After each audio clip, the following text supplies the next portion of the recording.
E eu estou aqui para trabalhar com vocês, né, esse texto, né, e esse texto ele nasce, né, eu queria colocar algumas coisas antes da gente, né, antes de eu poder ler esse texto.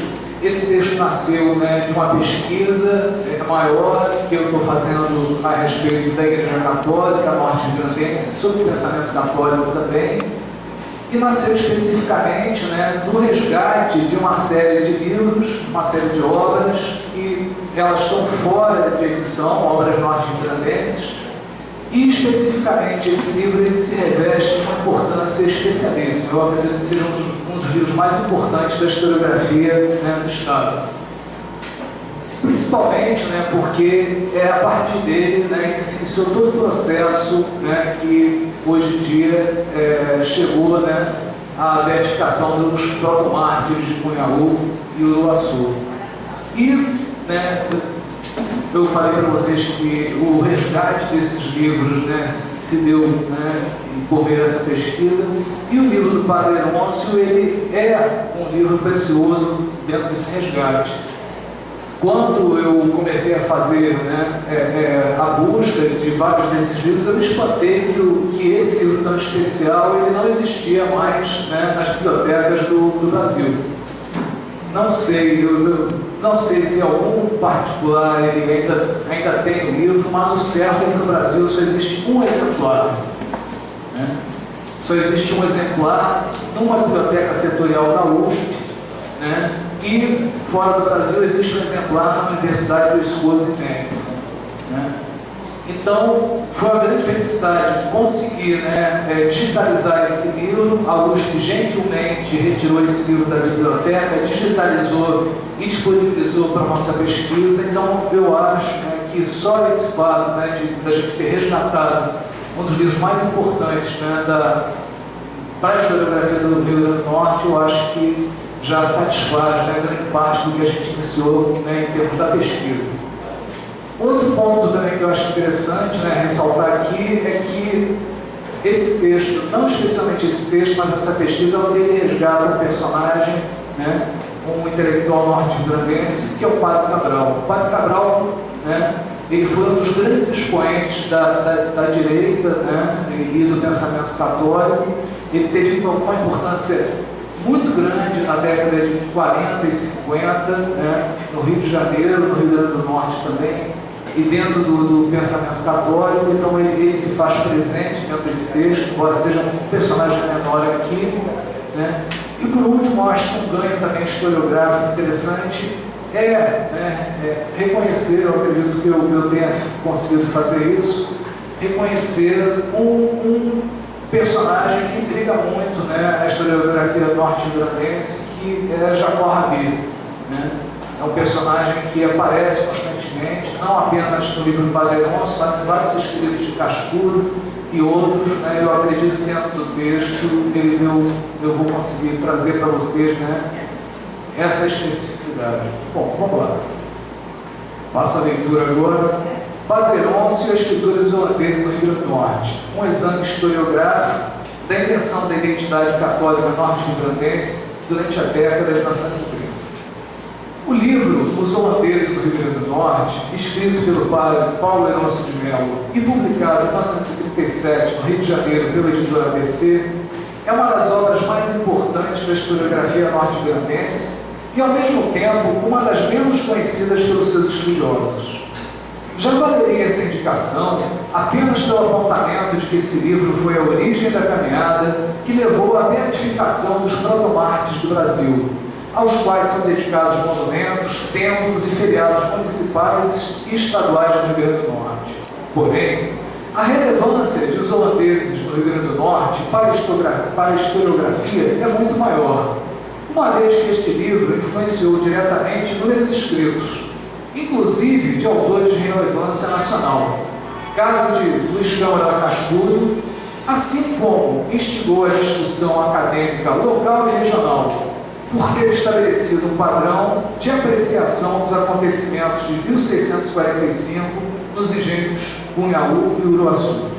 Contudo, quero fazer aqui o registro de duas outras tessituras que que enriquecem a apreciação historiográfica da obra de Padre Leôncio.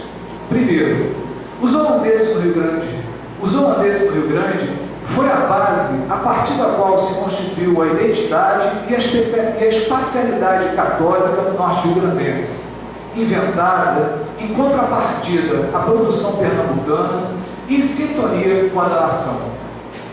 Segundo, a obra não oferece ao investigador apenas o inventário dos eventos de Cunhaú e Iruaçu, mas também um diálogo dos intelectuais do pensamento católico norte-rio-grandense com a produção historiográfica dos séculos XIX e XX e com diversos eventos locais, nacionais e internacionais de seu tempo. Por conseguinte, entendo que a obra de Padre Leôncio não apenas se coloca como uma obra fundamental para a história e a historiografia do Rio Grande do Norte, mas também como um registro interessante para aqueles que desejam empreender o exame da atuação geopolítica da Igreja Católica por meio do exame do caso norte-grandense e como uma fonte que possibilita articular os limites e anos do pensamento católico da década de 1930.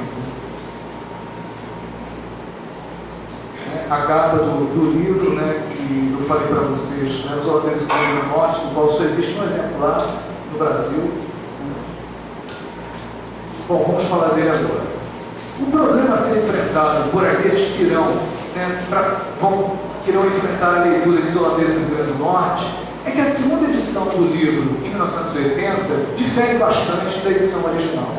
Houve uma segunda edição do livro, feita pela Fundação José Augusto, mas ela tem problemas, vários, que eu vou colocar aqui para vocês. O volume editado pela Fundação José Augusto, pertencente ao governo do Estado do Rio Grande do Norte, omite qualquer referência à folha de rosto original em que se via o Nihil Volstadt da Diocese de Natal e o imprimatur do bispo Dom Marcolino Dantas. Além disso, falta a segunda edição todo o último capítulo, chamado Redenção, e a maior parte do penúltimo capítulo, chamado Os Terços de Henrique Dias. Ainda, o prefácio original, chamado Duas Palavras, escrito pelo padre Cabral, um dos expoentes do pensamento católico e místico do século XX e um dos principais porta-vozes do anticomunismo na década de 1930 e 1940, foi substituído por outro, escrito por Hélio Galvão, professor universitário, intelectual e político norte-grandense. Por favor, passe só esse slide. Aqui a gente vê, essa folha não existe, na segunda edição do livro, também já hoje em dia é rara. E aqui eu quero mostrar para vocês, esses dois adendos, da Diocese de Natal. Basicamente você diz que a Diocese e o Bispo estão garantindo que não existe nenhum impedimento para a publicação do livro, concordo com o que nele está exposto. Bom, vamos falar do prefácio, então, de Paulo Galvão, à segunda edição. Galvão não considera Os Holandeses no Rio Grande uma obra de historiador, mas apenas uma crônica atualizada, um reflexo de sua devoção aos mártires de Cunhaú, Ferreiro Torto e Uruaçu, provada pelo seu êxito na organização do Congresso Eucarístico de São José do Pipibu. O crítico entendia que teria faltado ao livro de Paulo Leôncio, além da busca mais ampla ao material bibliográfico então disponível, um exame mais amplo do período holandês e o seu remetimento às lutas que na Europa envolviam o Império de Filipe II e o Reino dos Países Baixos. Longe de se encaixar na revisão positiva do sentido da colonização portuguesa, inclusive da revisão do papel de Malabar, que se fazia desde meados da década de 1970, através da peça de Chico Buarque de Holanda e Rui Guerra, a obra de Padre Leôncio investia numa interpretação exatamente oposta àquela exemplificada no elogio da traição. As partes faltantes do corpo do livro na segunda edição são as que dão conta da derrota dos holandeses e da fuga deste do Rio Grande do Norte, que louvam a benevolência de Henrique Dias em relação aos holandeses e enaltecem a liderança de Potiguar, Felipe Camarão. Descrevem também o apelo de Camarão à fé católica e exaltam a sacralização da terra norte-irlandense pelo sangue de seus mártires, sacrificados por Deus, pela pátria e pelo rei.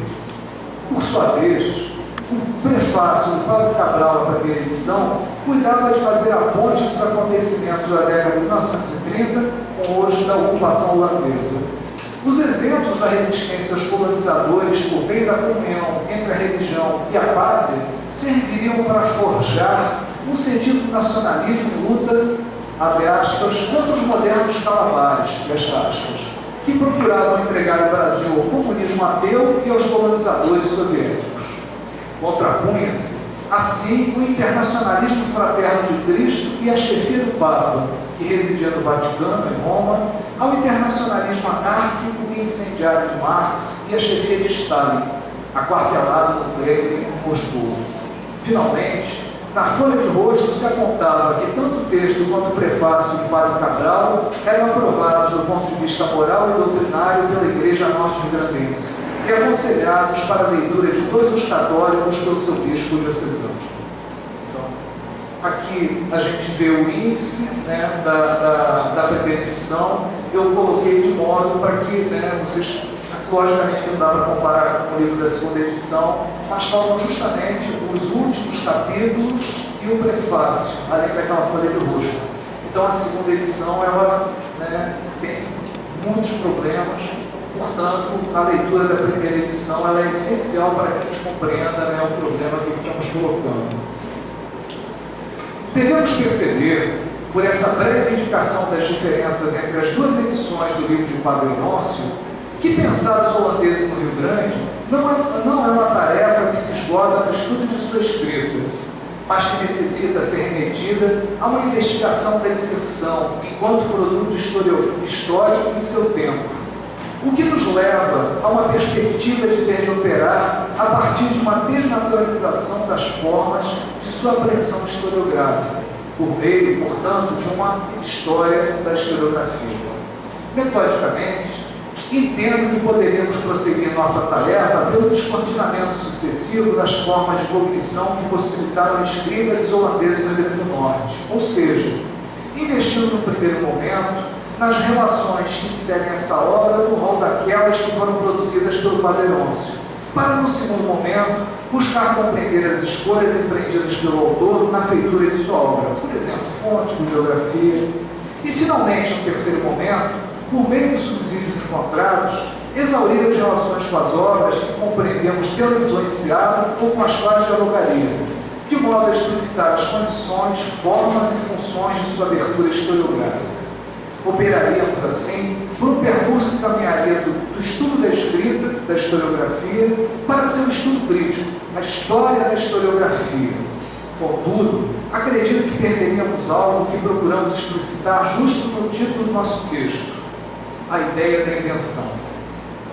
Ainda que a ideia de invenção possa ser questionada como tal, ou seja, de que nada seria mesmo inventado, mas sempre repensado, reconduzido a partir de história sempre presente e renovado de condições, onde que a ideia de invenção adviria mesmo do primado de um discurso construtivista em decorrência historicizante, próprio da historiografia, ainda assim não devemos ignorar que dentre nossos problemas se coloca a questão de buscar não as origens, mas as condições inaugurais de uma certa relação de forças e de um campo de força que constitui uma função para a história do martírio de Munhaú e Uruaçu.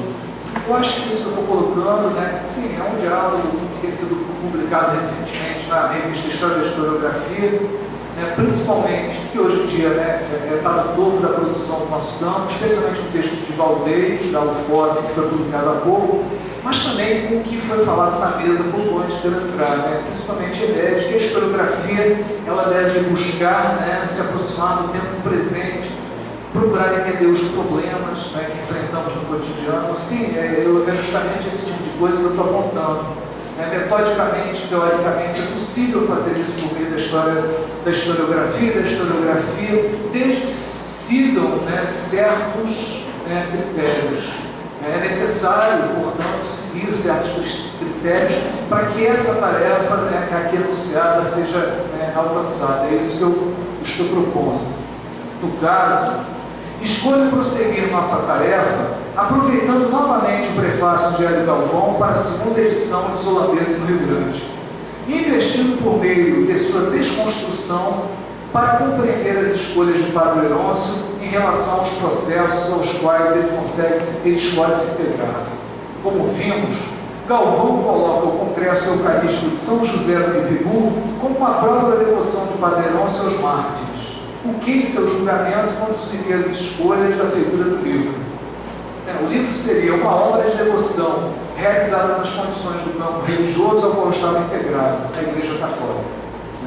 Então eu vou, ao contrário do que em 1980 se colocava, eu vou colocar que esse livro, sim, é uma obra histórica, ela merece ser tratada como parte da historiografia norte-grandense, porque em seu tempo ela era uma história.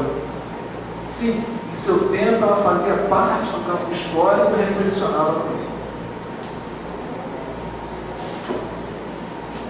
No entanto, como acredito que a compreensão de Galvão se coloca justamente por conta das posições teóricas e historiográficas do seu tempo, o início da década de 1980 e na dificuldade de se pensar o problema historiográfico numa perspectiva em que a religião fosse compreendida como um poder em seu próprio discurso, como hoje é possível, depois da virada após o secularismo, a partir do campo da geopolítica religiosa, penso que se deve inverter os termos colocados por Galvão e reconsiderá-los. A apreciação dos holandeses no Rio Grande depende de considerá-lo a partir das condições que possibilitaram o Congresso Eucarístico de São José do Pipibu e, por conseguinte, a função que o livro de Padre Leôncio possuiria nesse processo. O livro de Padre Leôncio ele servia para alguma coisa em seu tempo. Para quê? É a pergunta que eu pretendo aqui conduzir. Em que processo esse livro ele estava integrado? O Congresso Eucarístico de São José do Pipibu é uma das cenas principais de um processo que entendemos se iniciar com a nomeação de Dom Marculino Esmeraldo de Souza Dantas para a Diocese de Natal em setembro de 1929. No caso, entendemos que Dom Marculino, religioso de prestígio na Bahia e com trânsito na capital da República, iria inaugurar no Rio Grande do Norte, após a Revolução de 1930, uma política de apoio aos interventores federais em oposição às organizações familiares destituídas então do poder. Esse apoio seria aprovado já em 1931, quando Dom Marculino apoiou o interventor Aloysio Alves contra a tentativa de deposição orquestrada pelo tenente Ernesto Geisel, então secretário-geral do Estado e diretor de Segurança Pública do Rio Grande do Norte, e continuamente testado, especialmente nas eleições de 1934 e 1935, quando Dom Marculino seria alvo de intensos ataques verbais por parte do Partido Popular. Só registrar essa face curiosa da história do Rio Grande do Norte nesse período, o futuro presidente Ernesto Geisel, do regime militar, na época era um tenente, e aqui ele participou ativamente da política norte-grandense. Entendemos essas posições nos termos de uma nova organização da Igreja na República, adequada à nova espacialidade da organização do poder, a reestruturação diocesana, da consequente reformulação do pensamento e da atuação católica, a neocristandade, e utilizamos insumos fornecidos pelo Centro Dom Vital. No caso da Igreja norte-grandense, propiciaria uma ocasião para que diversos de seus intelectuais fossem incorporados ao governo estadual. Luiz da Câmara Cascudo foi um deles, e criaria as condições para o suporte à ação integralista e aliança social e para a fundação do jornal A Ordem. É necessário apontar a excepcionalidade da situação política no Rio Grande do Norte, que reveste de especial importância tanto a tarefa de interpretação dos holandeses no Rio Grande, quanto serve para justificar a sua importância como caso de estudo. Neste sentido, o apoio de Dom Marculino aos interventores federais e o suporte da Diocese de Natal à ação integralista devem ser considerados sabendo-se que, primeiro, o Rio Grande do Norte foi, junto com São Paulo, o estado mais refratário à composição do governo Vargas, fazendo que as eleições de 1934 e 1935 ocorressem no clima de grande violência. Segundo, que o Rio Grande do Norte foi o único estado onde o levante comunista obteve sucesso. onde os revoltosos conseguiram controlar a capital e, inclusive, expandir a revolução em direção ao interior. Esse contexto de crise, tensão social e política extrema se sublimaria no Rio Grande do Norte em 1935, opondo abertamente diversos segmentos das elites, instituições e movimentos que buscaram não apenas conquistar o poder político, mas também produzir representações de suas posições. Era em meio a essa crise que a Igreja norte-rio-grandense fabricaria uma identidade e uma espacialidade que o Congresso de Eucarístico de São José do Rio teria a função de fazer representar. Agora eu vou falar um pouco do discurso anticomunista católico. Vimos que no prefácio do Padre Cabral, a primeira edição dos holandeses do Rio Grande do Norte, ligava os acontecimentos celebrados no Congresso Eucarístico de São José do Rio ao combate ao anticomunismo. Mas como poderíamos explicar que essa descontinuidade poderia se tornar plausível para os homens de 1977? Quais eram as formas de acesso a esse passado que permitiam produzir uma representação tão forte e tão durável? O discurso anticomunista usualmente tem sido pensado como uma reação com a posição contra o marxismo ou contra a União Soviética. Contudo, se considerado por meio de sua aproximação do catolicismo, seria mais prudente pensá-lo como uma reelaboração específica de um discurso mais geral contra a modernidade, que focou sucessivamente no combate ao protestantismo, à maçonaria e à Revolução Francesa, e que recebeu a contribuição de diversos intelectuais do século XVIII e XIX. A obra A Maçonaria dos Jesuítas, escrita por Dom Vital Maria Gonçalves em meio à chamada questão religiosa do século XIX, pode ser considerada uma das primeiras manifestações desse discurso no Brasil, que seria desenvolvido no século XX por diversos autores ligados ao Centro Dom Vital, criado no Rio de Janeiro em 1922 por Jackson de Figueiredo, para ser depois liderado por Alceu Amoroso Lima. Um desses autores, com vasta produção também na área da espiritualidade católica, era justamente o norte-rio-grandense, o padre José Maria Lustosa Cabral, que foi diretor do jornal A Cruz da Diocese do Rio de Janeiro, quase 30 anos, em que, já em 1933, publicou pela editora Vozes de Petrópolis o livro A Miragem Soviética, centrado no combate ao comunismo. Padre Cabral, por várias vezes, representou Dom Marcolino em solenidade no Rio de Janeiro, e essa ligação entre a Igreja norte-grandense e Padre Cabral persistiu até porque razões familiares faziam com que todo ano passasse pelo menos um mês no Rio Grande do Norte. Contudo, não era apenas o Padre Cabral que influenciava essa vertente do pensamento católico norte-grandense antes do levante comunista, mas também outros intelectuais do Centro Dom Vital. Essa influência se dava diretamente por meio do diário A Ordem, jornal oficial da Diocese Natal, no qual eram reproduzidos os artigos publicados pela revista do Centro Dom Vital, que não por acaso também se chamava A Ordem. Como nessa revista se explicitavam várias das correntes do catolicismo brasileiro, também o jornal A Ordem refletia essa pluralidade. Embora seja interessante fazer notar as origens desse periódico, para que fique evidente outra influência sobre a gestação do pensamento católico norte-grandense. Ainda que o primeiro número do jornal A Ordem tenha saído apenas em 14 de julho de 1935, o acordo pelo qual Dom Marcolino confiou o apostolado da imprensa aos jesuítas já havia sido firmado em 19 de março de 1933, por meio do Centro de Imprensa da Congregação Mariana de Moços, sociedade fundada em 30 de outubro de 1932. Por conseguinte, também devemos observar a influência da tradição e da história dessa ordem na produção do anticomunismo católico norte-grandense, que não por acaso, de modo a encaminhar nosso raciocínio, cabe fazer notar que a Congregação Mariana de Moços, o jornal A Ordem e a Ação Integralista do Rio Grande do Norte foram fundados no dia 15 de julho, aniversário da Revolução Francesa. Então, além do jornal A Ordem, ele ser colocado sob a responsabilidade dos jesuítas do Rio Grande do Norte, eu faço aqui notar uma coincidência, entre aspas, de que o jornal A Ordem, a Ação Integralista do Rio Grande do Norte, e a Congregação Mariana de Moços, elas foram fundadas, todas essas instituições foram fundadas no mesmo dia, no dia em que se comemorava a Revolução Francesa, e não exatamente para comemorá-la. A Sociedade de Jesus, nós falamos de jesuítas, a Sociedade de Jesus possui uma história e uma tradição que a diferencia das demais ordens da Igreja Católica. É uma ordem universalista que prega absoluta obediência ao papado, composta por homens vindos de diferentes culturas e origens, organizada hierárquica e militarmente.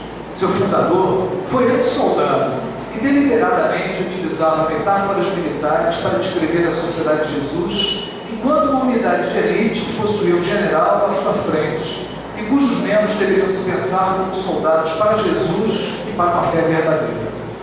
O campo de atuação geográfica e institucional dos jesuítas variou tremendamente e os colocou à frente dos principais desafios enfrentados pela Igreja Católica.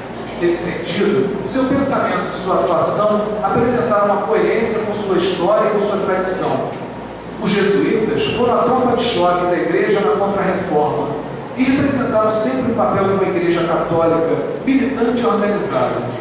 Seu ambiente operacional era definido a partir de um inimigo que precisava primeiro ser definido, depois confrontado e vencido. Seu objetivo era a defesa e a propagação da verdadeira fé da cristandade, o alargamento e a consolidação do reino de Cristo na Terra. A ideia de uma humanidade em crise, de uma queda do homem da civilização, em curso desde a expulsão do paraíso, agravada pela reforma, pelo iluminismo e pela modernidade, exemplificada no século XIX pela guerra total, pelas revoluções e pelo materialismo, contrastavam abruptamente com o ideal de uma comunidade católica em que o homem encontraria a comunhão entre o espírito e a matéria. Contudo, essas crises deveriam ser passageiras, pois a história da humanidade era um caminho reaberto pela vida do Cristo na Terra, uma história reta em que a Igreja era mantenedora da civilização e dos códigos morais que tiveram suas origens na Grécia e Roma, respectivamente. A crise, portanto, fosse qual fosse sua duração, teria um fim, pois o reino de Cristo é eterno e a Igreja compartilharia com a humanidade desse destino.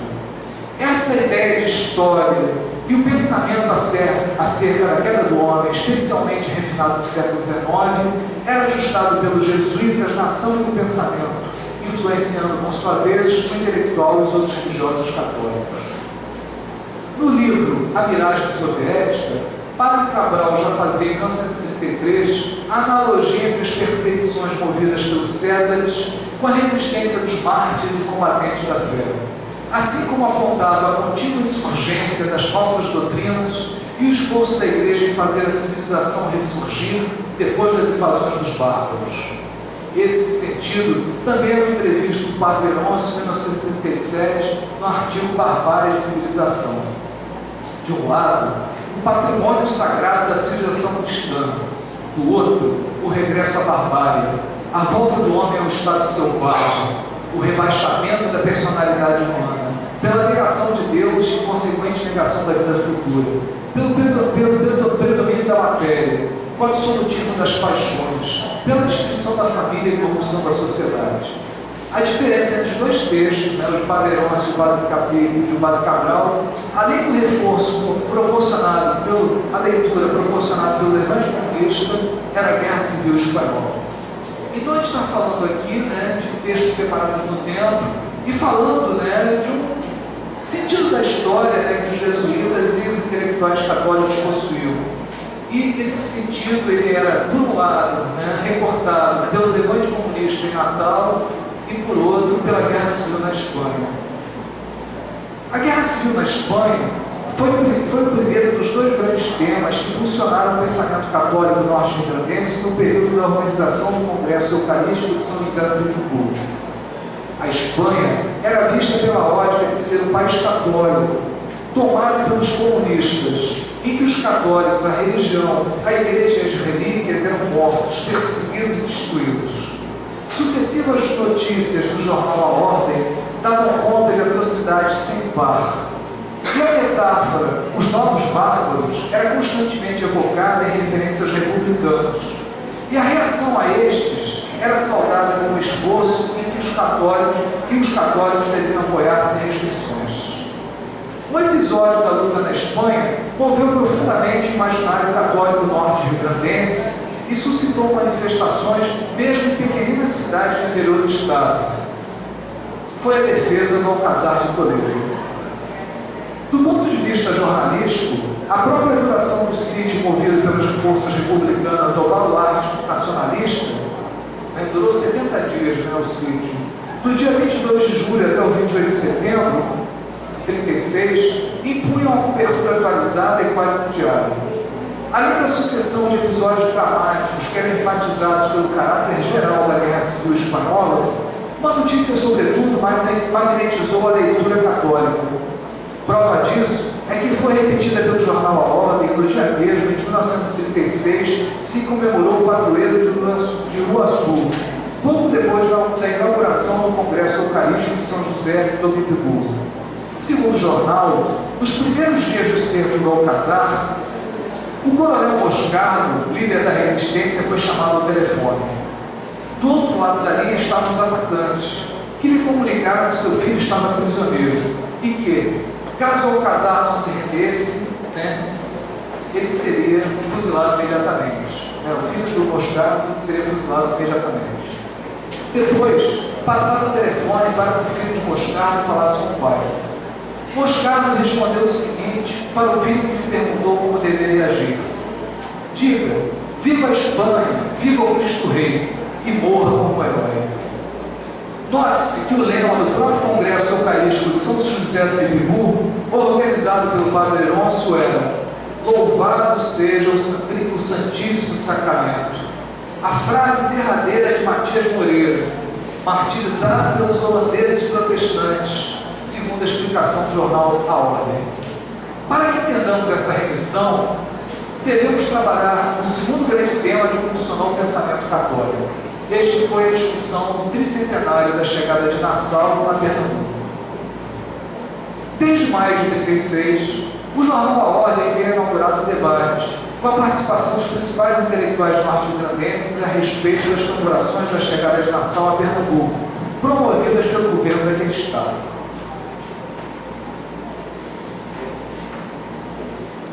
Esse debate refletiria as discussões que estavam sendo travadas no nível nacional e que diziam respeito à revisão da história da invasão holandesa, assim como ao pleito por maior autonomia estadual, que então estava sendo feito não apenas por Pernambuco, mas também por outros estados.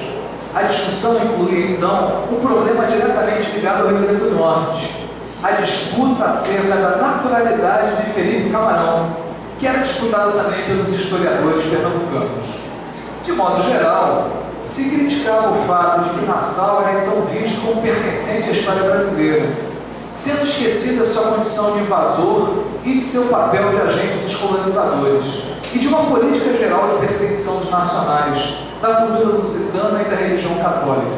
Sobretudo, se apontava nessa leitura o exotismo, o descuido com o tema do nacional e o esquecimento das figuras que teriam forjado o nacionalismo, em contraste com a sobrevalorização de certos aspectos, como, por exemplo, as contribuições de Nassau à arquitetura de Recife, que, além disso, eram entendidos por essa leitura, notadamente pernambucana, para a compreensão de caracterizar toda uma região. Se a leitura dos intelectuais católicos em nível nacional pode ser entendida como parte de um discurso identificado à Igreja com o Estado brasileiro, a atuação esta inaugurada pela neocristandade a partir de 1916, a leitura dos intelectuais norte-grandenses vai se nortear por se juntar à compreensão nacional a partir do descolamento das posições pernambucanas e regionais, por meio da ênfase na pertinência de uma leitura da invasão holandesa a partir da periferia da região. Ponto que é notável se pensarmos na força não apenas econômica, mas também cultural de Pernambuco em relação ao Rio Grande do Norte. Haja vista que, à exceção de Pedro Velho, praticamente toda a elite norte-grandense foi formada nos bancos da Faculdade de Recife. Nota-se no livro do Padre Alonso, Os Holandeses no Rio Grande, recorta do tema da invasão holandesa justamente o espaço e o período que permitem dizer de uma especificidade dessa colonização, predatória e essencialmente colonial, inclusive do ponto de vista econômico, sublinhada pela perseguição aos naturais e aos costumes, movidas pelos holandeses e seus agentes. Né? Então, o livro do Padre Leôncio, ele participa, né, portanto, de uma construção periférica, né, que vai se separar, né, da produção pernambucana, de modo a produzir uma identidade norte-rio-grandense, católica, né, e acredito que a partir desses insumos que eu coloquei anteriormente. Eu queria aqui fazer uma pequena pausa, né, no texto, uma parte, para colocar, né, um personagem, que é o Jacó Rabi, que faz parte do texto, né, do Padre Leôncio, e que tem sido constantemente discutido, né, por historiadores e historiógrafos, né, no sentido de, né, se colocar estranheza, né, de que nos textos sobre Cunhaú e Iguaçu a figura de um judeu, né, Jacó Rabi, fosse, né, colocada enquanto um dos algozes, né, dos católicos. Né. Essa parte eu ainda não escrevi no texto, mas eu gostaria de colocar que esse problema eu acredito ter resolvido, né, quando, observando, né, a historiografia acerca da invasão holandesa, né, a gente vai ver que em nenhum momento, né, Jacó Rabi ele foi descrito como judeu antes do século XIX. Né? Jacó Rabi era descrito pela maior parte dos textos coloniais, né, como alemão. Né? O primeiro autor a considerar Jacó Rabi dentro da perspectiva, né, que vai ser utilizada no século XX, isto é, como judeu, foi Van Hagen. E apenas na segunda edição da História Geral do Brasil. Na primeira edição, Jacó Rabi nem aparece, nem sequer os acontecimentos de Cunhaú no Iguaçu. Minha impressão é que Van Hagen tenha colocado esses acontecimentos apenas em reação à publicação de uma outra obra que é capital também para a historiografia nacional, né, que é a História do Brasil de Robert Sophie. Né? Essa obra ela vai colocar, ou melhor, vai trazer de novo, né, os acontecimentos de Cunhaú e Iguaçu, e Van Hagen, né, como, vejam, uma reação, né, em termos da publicação dessa obra, vai incluir isso na segunda edição, né, da História Geral do Brasil. Aí sim, né, Jacó Rabi vai ser chamado de israelita. É a primeira vez que esse termo é utilizado, para ser depois, né, repetido, né, por um conhecido da história do Rio Grande do Norte, né, Rocha Pombo. Rocha Pombo, na sua História Geral do Brasil, ele vai, na História do Brasil, ele vai, pela primeira vez, colocar Jacó Rabi como judeu. Isso vai ser repetido por outro autor, Rafael Maria Galante, também na História do Brasil, mas, né, o tema mesmo trabalhado, como foi depois, né, pela historiografia norte-rio-grandense, pela historiografia em geral, na verdade vai surgir a partir de dois outros autores, um deles bastante conhecido da historiografia do Rio Grande do Norte, vai ser o Câmara Cascudo. Câmara Cascudo vai ser efetivamente, né, o autor que vai estigmatizar Jacó Rabi, né, a partir de uma série de adjetivos, né, que vão pejorativar a sua ascendência judia, né, supostamente judia. E esses adjetivos eles vão ser corroborados, né, por Gustavo Barroso na História Secreta do Brasil. Né. O texto em que Câmara Cascudo coloca isso é o brasão holandês do Rio Grande do Norte. São dois livros que eu acredito, eu penso, terem sido construídos em comum. Né? Gustavo Barroso e Cascudo eram grandes amigos, além de participantes da ação integralista brasileira. Né? E foi por meio, né, inclusive, né, da grande influência que a ação integralista tinha no pensamento católico do Rio Grande do Norte, que esse tipo, né, de construção vai adentrar no livro do Padre Leôncio. É assim que eu acredito ter resolvido o problema, inclusive também, né, pela influência do Padre Cabral, né, um livro que é tristemente famoso, que é a Questão Judaica, né, e não cabe aqui de falar, porque senão a gente vai, né, aumentar muito essa nossa palestra. Mas de qualquer jeito eu acredito ter resolvido o problema, né, que tem tanto incomodado, né, os historiadores, que é o problema de Jacó Rabi. Voltemos ao prefácio do Padre Cabral, mas, afinal, qual é a função do prefácio no livro? Introduzir o texto, reunir esse escrito com aquilo que o precedeu, reapropriar o seu conteúdo, tudo isto ao mesmo tempo? Duas palavras é o título do prefácio da primeira edição, e sua explicação não se depreende do seu texto. Por isso devemos abandoná-lo? Ou devemos procurar seu sentido no texto de Os Holandeses do Rio Grande do Norte? Né? Então, vamos tentar resolver esse problema. Uma das partes mais lembradas do livro é o capítulo que descreve com cores vivas e detalhes aterradores o acontecido em Uruaçu. O ponto culminante desse capítulo é justamente o suplício de Matias Moreira, né? E a frase derradeira, né? Uma confissão de fé que é destacada no restante do texto. O mártir Matias Moreira exaltou, quando lhe arrancava o coração pelas costas: louvado seja o Santíssimo Sacramento. As duas palavras. O último capítulo da primeira edição dos Holandeses do Rio Grande do Norte é a descrição da vitória, mas também a exaltação de um herói combatente, Filipe Camarão. O último capítulo que falta, né, na segunda edição é justamente o que permite explicar, né, esse tipo de coisa. Escreve o Padre Nócio: Filipe Camarão não entrava em campo, não entrava em combate, sem primeiro fortalecer a coragem com sacramentos e oração. Ele não entrava em combate sem mesmo Jesus hóstia, exaltado por Matias Moreira, o Santíssimo Sacramento.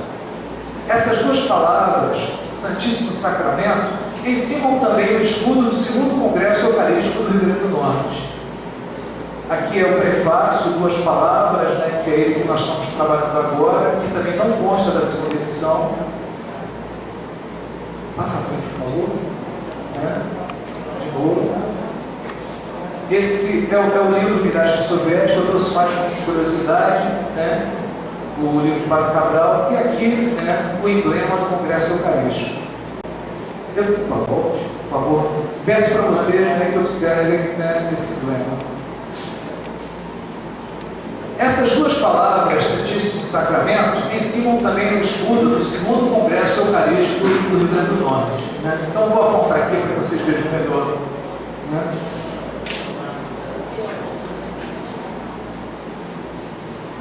O segundo Congresso Eucarístico do Rio Grande do Norte, realizado por Raios Novos em outubro de 1937, apenas um mês depois do lançamento do livro Padre Nócio. No centro do escudo está a imagem do Santíssimo Sacramento. Abaixo, a paisagem do Rio Grande do Norte, as suas águas, o terreno agriculturável, as montanhas e um ramo de algodão representando as riquezas do Estado. O sentido mesmo de representação deve ser recolocado aqui. Representar não diz apenas de um sentido passivo, apresentar algo mais complexo por meio de um objeto. Representar também diz de um sentido ativo, ou seja, de representar sentidos, de atravessar objetos, de torná-los operantes, enfim, de transformá-los também. Em Os Holandeses do Rio Grande do Norte, se trabalharam antigos textos de modo a reoperar sua funcionalidade e recolocar suas possibilidades, acrescentando nesse processo novas tessituras. Tornando operante a partir do sentido católico da história e de um sentido de contemporaneidade com o tempo e o lugar de sua escrita, o livro de Padre Nócio mostra o pequenino Rio Grande do Norte, oferecendo a Pernambuco a região e a nação. Oferecendo a Pernambuco a região e a nação o caminho de sua sobrevivência e o sentido de sua reconstrução. O catolicismo como um legado dos portugueses, mas também como uma escolha do povo e da terra norte-rio-grandense, ao fim tornada sagrada pelo sangue de seus mártires e pela bravura também sagrada de seus combatentes, daqueles que foram sacrificados e daqueles que lutaram até o fim. Né? E as últimas palavras do texto: por Deus, pela pátria e pelo rei. Bom, obrigado, gente. Por aqui.